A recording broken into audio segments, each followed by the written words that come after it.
We're going to look at it.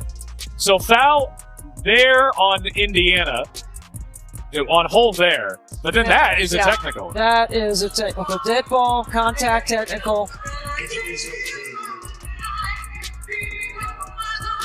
It's a little surprising to see so many of these happen in one game because... Oh, and I don't like the way Lexie Hull... The Indiana Fever rolled into Minnesota shorthanded, missing 5 key players: Caitlin Clark, Sophie Cunningham, Chloe Bibawai, Sydney Coulson, and Ari McDonald.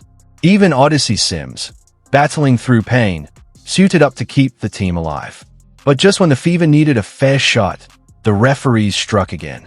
Lexie Hull took a hard elbow to the face from Kayla McBride, only for the whistle to go against Hull. Clark was livid, and fans are asking the same question she is. How does this keep happening?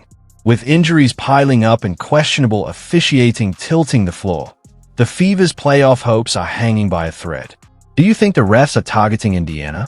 Drop your thoughts in the comments. Every time a game happens in the WNBA, somebody's getting abused, somebody getting beaten, somebody is getting hurt, man.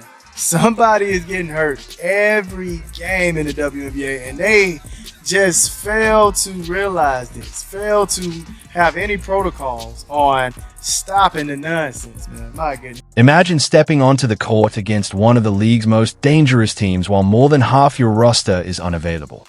That's the reality Indiana faced. Caitlin Clark has been out for over a month with a groin injury. Sophie Cunningham is done for the year with an MCL tear. Chloe Bibawai is battling a knee issue. Sydney Coulson suffered a torn ACL. Ari McDonald went down with a foot injury. That's 5 players gone. And then there's Odyssey Sims, signed on a hardship deal, basically the backup to the backup to the backup for Clark, who wasn't anywhere near full strength, but still pushed through just to give her team a fighting chance. Reading that injury report alone is exhausting. Trying to compete at the professional level with those holes in the lineup?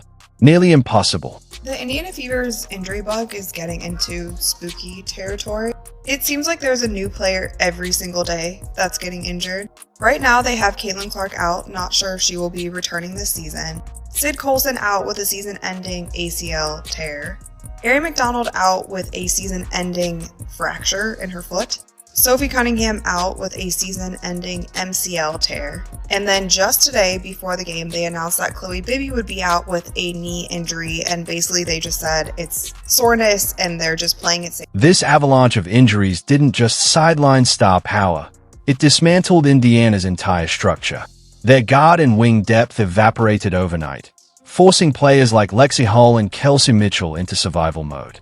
Just 2 nights ago, also against Minnesota, Hull logged a career-high 37 minutes and dropped 23 points, not because it was a luxury scoring outburst, but because there was simply no one else to take those minutes. That's not coaching strategy, that's desperation. Hull can absolutely deliver those numbers on any night, but when every starter is asked to play extended minutes with little to no relief, every possession becomes a grind. This isn't about showcasing talent.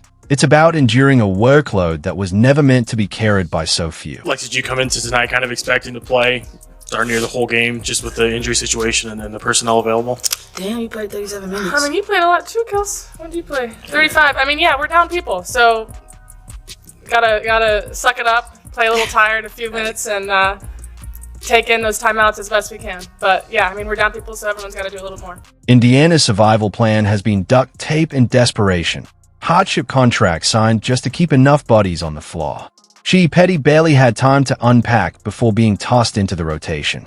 Odyssey Sims, already dealing with her own injuries, was somehow asked to provide stability. Aerial Powers was another late addition, thrown straight into heavy minutes without the luxury of building rhythm or chemistry. These aren't gradual integrations, they're sink or swim scenarios. Instead of a cohesive unit, the Fever are fielding a lineup still learning each other's tendencies while opponents are more than happy to pounce on every misstep. It's not just difficult, it's chaos disguised as strategy. We've had 3 players in the last I don't know how many days, and 2 of those players are point guards, so not really. But, you know, at the same time, our ability to make plays out of what we have, right? I think a lot of our spacing allows players to do what they do best, creates opportunities for them to be successful, and then it's just making the right reads and finding the right pass, on time, on target. And some of that is with experience with your teammates, and some of that is instinct. And so we are trying to do as much as we can to put players in position to use those instincts. Coach Stephanie White didn't sugarcoat it. The Fever was simply out-muscled. With such a depleted roster, every possession felt like a grind that demanded more energy than they had to give. Yet in the middle of all that, Kelsey Mitchell rose to the challenge. She poured in 26 points, slicing through traps and shaking off constant defensive pressure, willing her team to stay alive. It was the kind of performance you expect from a franchise cornerstone, not just a scoring outburst but a display of sheer will. Still, there's only so much one player can shoulder when the supporting cast is a revolving door of hardship signings.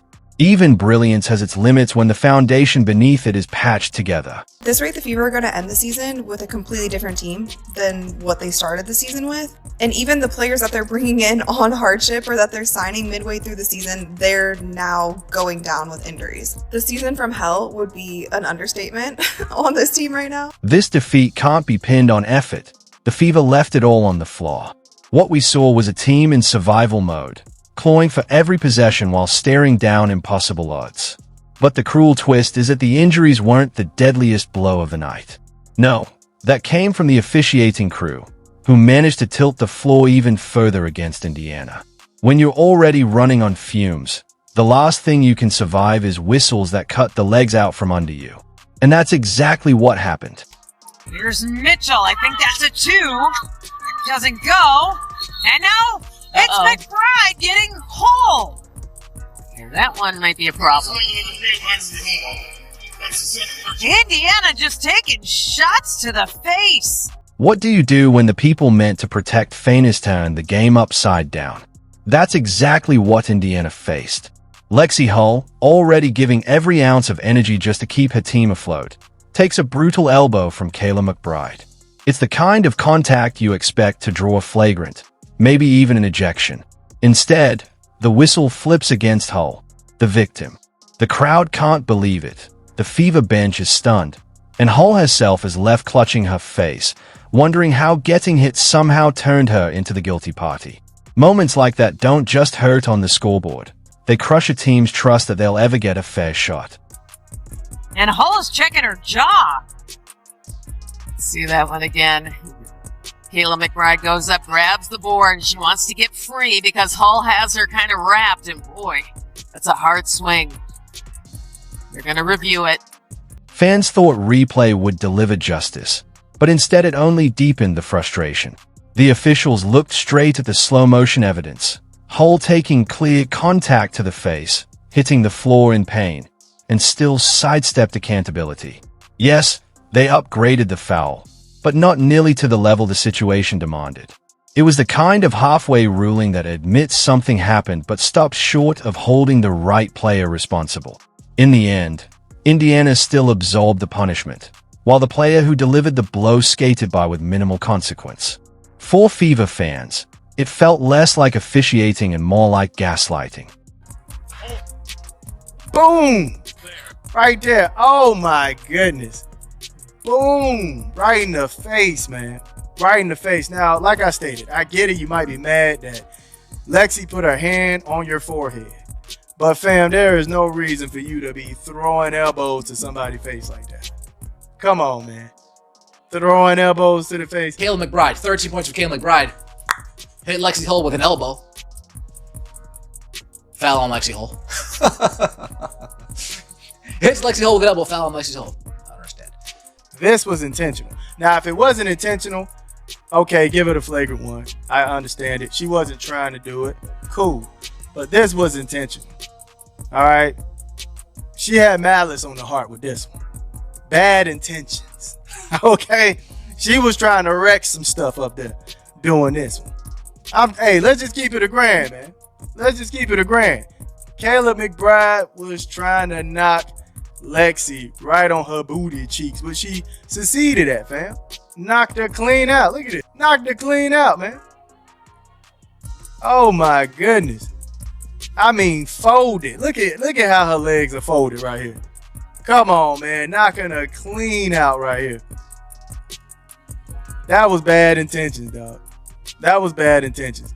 I don't care what anybody say, man. That was bad intentions, man.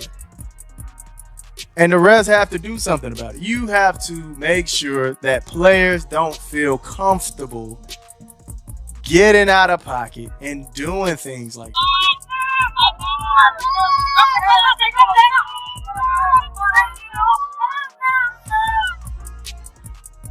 Indiana started this game 9 of 13, but has missed 4 straight until she hit.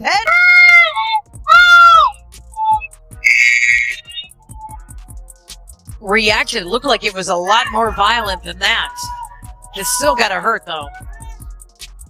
The pass from Williams. Oh, Collier is blocked. Dribble. Carrington got a piece of it. Powers gets it back. Second attempt. Up and in. And she's fouled. The basket. And then she's just fighting and battling for her shot.